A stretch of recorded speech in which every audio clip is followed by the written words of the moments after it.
Alors cette exposition, en fait, c'est le vécu d'un long séjour que j'ai fait en Australie de plusieurs mois et j'ai vécu pratiquement un mois avec les peuples aborigènes au milieu du désert, la communauté de Papunya, près de l'Uluru.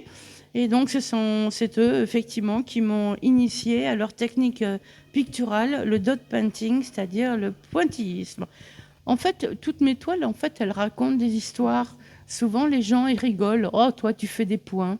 Alors, bon, d'accord, j'ai pas fait les beaux-arts. Mais en fait, il faut savoir que chaque toile ce sont des toiles passeuses d'histoire. Parce que toutes mes toiles sont remplies de symboles, que moi, j'étudie là, les symboles depuis plus de 10 ans avec une chercheure au CNRS qui étudie depuis 20 ans tous les langages autochtones. Donc, pour avoir une certaine légitimité, je me suis rapprochée de scientifiques, de galeristes à Paris qui vendent du vrai aborigène, puisqu'en aucun cas, jamais au grand jamais, je présente mes toiles comme des toiles aborigènes. Je ne suis pas aborigène, donc, mais par contre d'inspiration aborigène.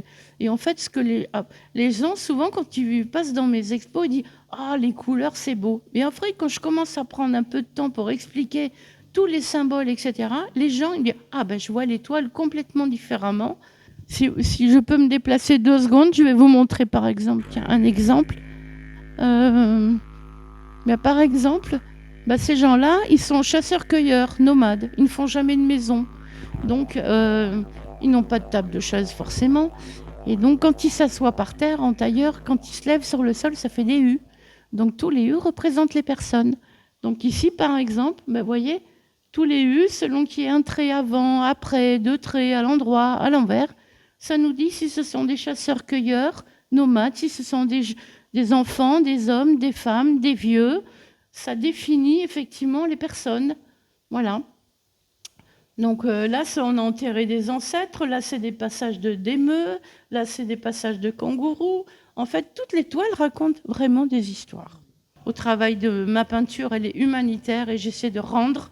Donc maintenant, chaque fois que je fais des conférences, que je fais des ateliers, que je vends des toiles, je reverse une grande partie de cet argent à la communauté qui m'a accueillie pour aider à financer des écoles pour les enfants aborigènes et des programmes sanitaires.